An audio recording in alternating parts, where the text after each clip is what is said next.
అన్నటువంటి మాటలు విన్న తర్వాత షాబాద్లో ముగ్గురు పసిపిల్లల్ని ముగ్గురు పెద్దవాళ్లను ఆరుగురిని గొంతు కోసి కిరాతకంగా హత్య చేసినటువంటి ఆ రాజ్కుమార్కు ఈ రేవంత్ రెడ్డికి మధ్య నాకు పెద్ద తేడా కనబడతలేదు. ఒక సైకో మనస్తత్వం, వాడొక సైకో రాజ్కుమార్. నిజంగా ఎంత సైకో అయితే నాకు దక్కని వాళ్ళు ఎవరికి దక్కద్దు అని చెప్పి ఆ ఆరుగురిని ఎంత దారుణాతి దారుణంగా కోడిని మెడకాయ కోసినట్టు కోసి చంపినాడు. పాపం ఒక ఉన్మాదిగా వ్యవహరించినాడు. ఎంత బాధ కలుగుద్దంటే పాపం ఇప్పుడు ఒక్క అమ్మాయి మిగిలింది అక్కడ. చెవులు వినబడవు, మాటలు రావు, కాళ్ళు లేవు. ఇప్పుడు ఆ అమ్మాయి పరిస్థితి ఏంటి? ఇంట్లో ఆరుగురిని చంపేసిండు వాడు, ఒక్కటి మాత్రమే మిగిలింది. ఆ బిడ్డ, ఆ చిన్న పసిపాప, ఆమె కూడా పెళ్లిగాని అమ్మాయి. ఇప్పుడు ఆ పిల్ల పరిస్థితి ఏంటి? ఇంత జరిగితే పక్క రాష్ట్ర ముఖ్యమంత్రి స్పందించిండు ఆ సంఘటన మీద, కానీ ఈ రాష్ట్ర ముఖ్యమంత్రికి కనీసం ఆ సంఘటన మీద స్పందించలేదు ఇప్పటిదాకా. ఒక సీనియర్ అధికారి, ఈ రాష్ట్రానికి చెందిన ఒక ఉన్నతాధికారి, పోలీస్ అధికారి నిన్న గోల్ఫ్ కోర్సులో హైదరాబాద్ గోల్ఫ్ క్లబ్లో గోల్ఫ్ ఆడుతున్నాడు నిన్న మధ్యాహ్నం పూట. ఈ రాష్ట్రంలో లా అండ్ ఆర్డర్ పరిస్థితి ఏముంది? అసలు ముఖ్యమంత్రి పాలన ఎట్లుందంటే నువ్వెట్లున్నావో నీ పరిపాలన కూడా గట్లే ఉంది.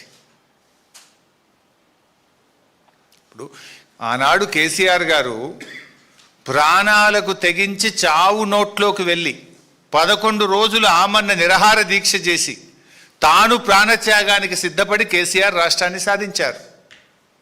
కానీ ఎన్నడూ రక్తం పారించే ప్రయత్నం కానీ ఎవరి రక్తం అడగలే కేసీఆర్ గారు. తన రక్తాన్ని ఇచ్చి తన ప్రాణాన్ని ఇచ్చి రాష్ట్రాన్ని సాధించే ప్రయత్నం చేసింది కేసీఆర్. కానీ నువ్వు ప్రశ్నించినటువంటి వాళ్ళను, రైతుల పక్షాన నీళ్ళు అడిగినటువంటి వాళ్ళను ఇవాళ రక్తం బారిస్తా, వాళ్ళను కోస్తా, వాళ్ళ రక్తం బారిస్తా అని నువ్వు మాట్లాడుతున్నావు. ఇది కేసీఆర్ గారికి నీకున్నటువంటి తేడా. ఇంత నీచమైనటువంటి వ్యాఖ్యలు చేసిన రేవంత్ రెడ్డి కనీసం నీకు నువ్వన్న టీవీలో చూసుకొని తప్పు మాట్లాడినా అని బేషరతుగా క్షమాపణ చెప్పాలని చెప్పి నేను డిమాండ్ చేస్తూ ఉన్నా. ఇంకో మాట కూడా చెప్తున్నా రేవంత్ రెడ్డి, నీకేంది నువ్వు నీ సైకో మనస్తత్వం ఏంది? అంటే మమ్మల్ని తిడితేనో, మమ్మల్ని జైల్లో పెడితేనో, మా రక్తం బారితేనో రైతాంగానికి నేను నీళ్ళు ఇస్తా అంటే అందుకు మేము సిద్ధం. జైల్లో పెట్టావా పెట్టు, మా రక్తం కావాలన్నా తీసుకో, కానీ రైతులకు మాత్రం నీళ్లు పారించు. ఇప్పుడు రేవంత్ రెడ్డి నీ నోరు నీ ఇష్టం, నువ్వేమన్నా మాట్లాడుకో, కానీ నీళ్లు తెలంగాణయి.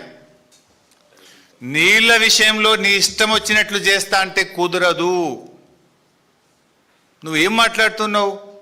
కన్నెపల్లి కట్టుకొత్తవా రేవంత్ రెడ్డి అంటే ప్రతిపక్షాలకు కంఠం నొక్కుతా అంటున్నావు. నువ్వు కన్నెపల్లి